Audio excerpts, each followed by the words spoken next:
Hello and welcome to the Petticoated Swashbuckler. My name is Maren and today we are making a kirtle.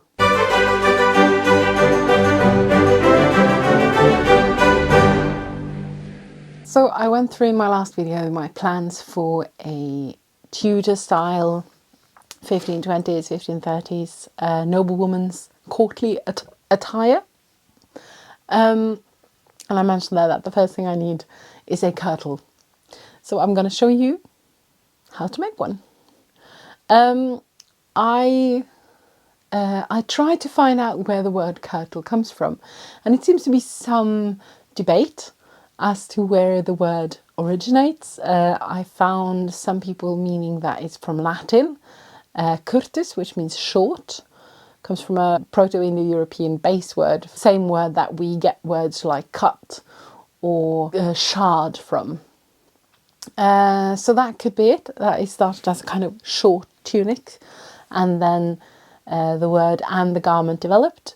I've also seen it referred to as an Old Norse word that you find in Icelandic and Norwegian as well. Words like Kirtle, which again means like a short tunic kind of thing. And I've seen it referred to as an Old English word, so an Anglo-Saxon word, Kirtle. I'm guessing all of these words have probably contributed to kirtle at some point. Probably most of them got the kind of, if they're not derived from the Latin word, then they're derived from the same word as the Latin word is derived from. So it seems to have been used mostly for shorter tunics in the kind of early Middle Ages, and then you see it used more and more about women's dresses throughout the medieval period. You can also find it, referring to men's clothing in the early Middle Ages, but again, by 1520, 1530, it seems like it's mostly used on women's dresses. And there are several different kinds. You can have them boned or unboned. You can have them cut in one piece so that it's kind of shaped from over your chest, and then from your waist it kind of flares out, but it's all in one piece like a princess dress. Or it can have a waist seam. It can close in the front, to the sides, or the back. It can be sleeved or unsleeved. Oh, it's called sleeveless, isn't it? So there are many opportunities. Mine is going to be with the waist seam. It's going to be stiffened, and it's going to be sleeveless. And I'm going to make mine from undyed wool, just plain natural white wool. Because it's neutral, and also because it's, for someone who's on a budget, it makes sense to not spend money on dyes for a garment that no one's really ever going to see. And if anyone's going to see it, if I ever wear it in a less fancy situation, then, it makes sense to dress kind of, I'll be dressing down a bit by having an undyed kirtle. Some people think that white is a colour for the wealthy, and that is a very impractical colour, but I don't think a woman would ever wear a white kirtle without an apron on top, so I don't think that's going to be a problem. So I have found, the skirts are fine. It's just 3 panels of wool stitched together. I'm going to have a side opening, so I'm going to leave like splits in the sides. However, the bodice needs to really fit. And I've never made a late medieval or Tudor bodice before, so I didn't quite know how to kind of attack it. But I remember many years ago coming across this wonderful site called the Elizabethan Costuming page. And this site is just full of very useful links, including one to a corset pattern generator that allows you to kind of plot in your measurements and then design a corset based on that. So that's what I've done. I've plotted in my measurements. I have drafted up my corset, which will be my bodice. I even made a mock-up, but we need to make sure it fits, and we need to find out where the shoulder straps go. So that's step 1. You want to come along? All right. So this is my mock-up.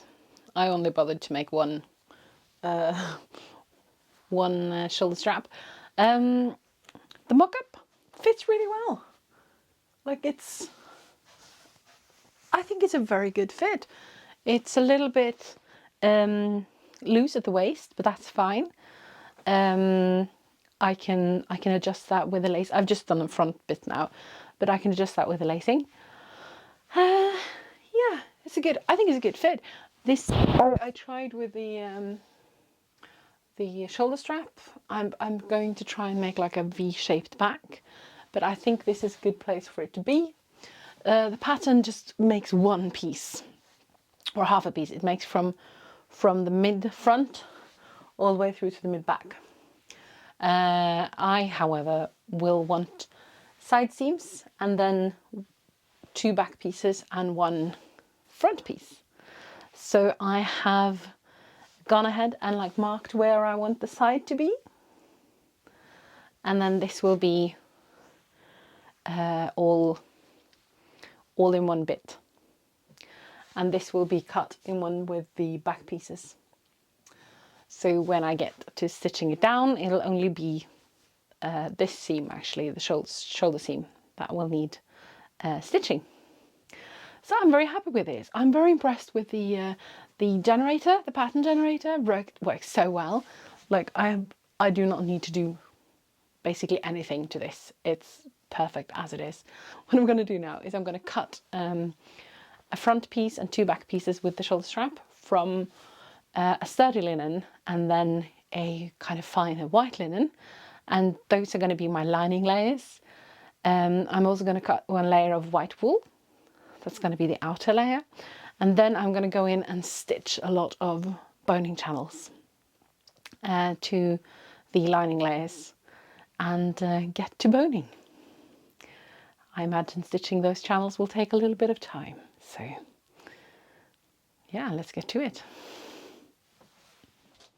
I started off by stitching my hundreds, it felt like, boning channels. It's not that many, it's only the front that's fully boned, and only boned up to the breasts because you don't want a very stiff chest. You want chest to be very kind of smooth and a bit rounded. Just using regular back stitches.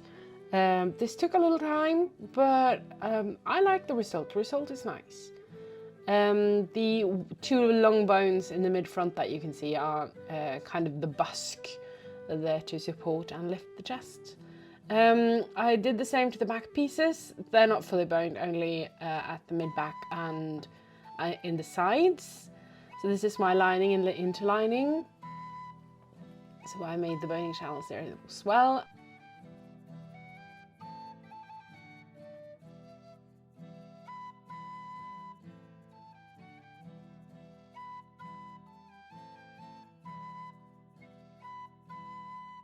And then I stitched together the 2 back pieces, wool back pieces.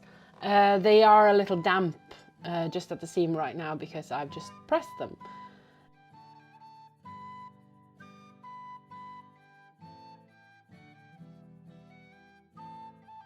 I also stitched together the skirts and tried to press these seams. They really did not want to be pressed, so I ended up stitching them down. Same with the split on top.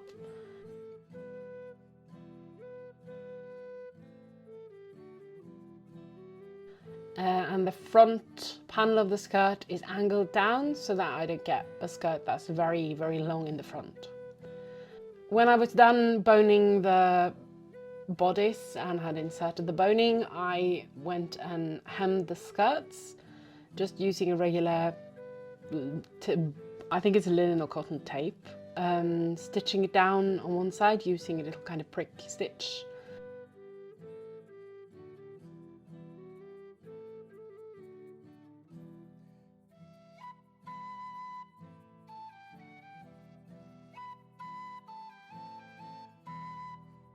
And then stitching them down using a simple whip stitch on the top. And as you can see the one line of prick stitches down at the bottom, but you can't really see the other line. Apart from the mid-back seam. The only seam really is the shoulder seam, so I'm doing that now in the lining and interlining. There's a lot of back stitches on this garment.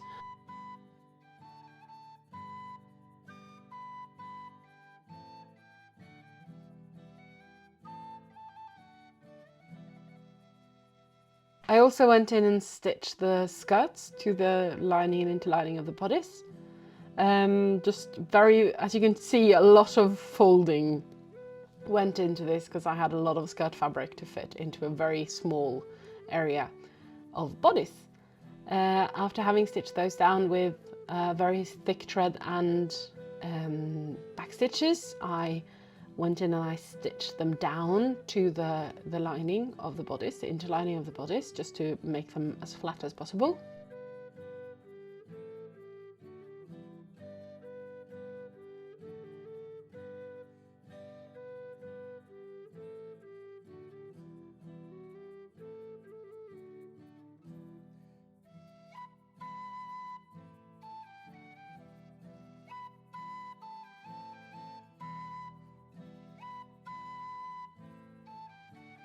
I then attached the wool outer layer to the bodice along the top neckline. I just basted the wool to the lining and interlining because I'm going to add a drawstring there anyway, but I stitched the wool to the shoulder straps as invisibly as I could.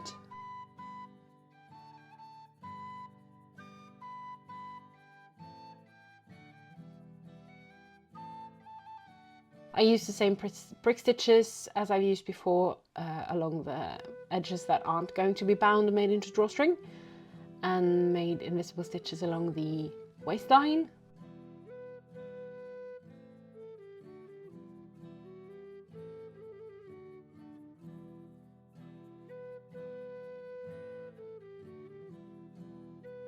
And the end result is something like this. Now I needed lacing holes, loads of them, on both sides under the arms.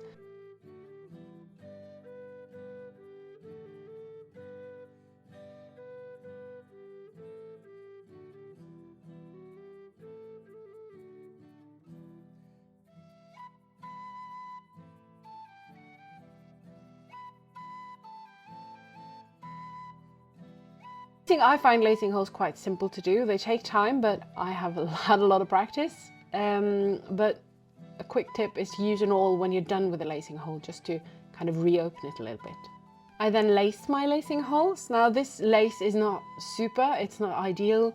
It's just a regular, quite chunky cotton lace. I'm going to make laces for this later.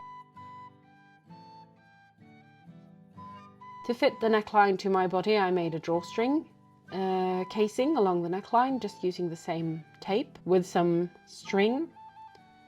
Just stitch that down to the lining.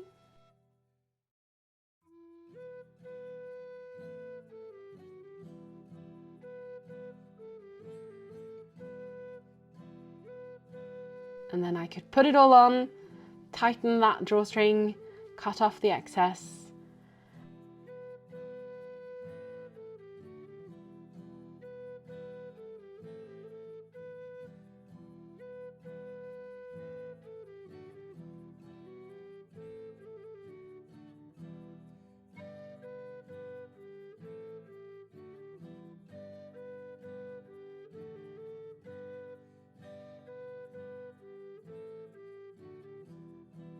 And I'm really very happy with this. It swings beautifully. There's a lot of fabric in that skirt. I like the shape of the bodice. I now need to find something that resembles a shift, because this was a little bit uncomfortable, and take my new kirtle out for a spin.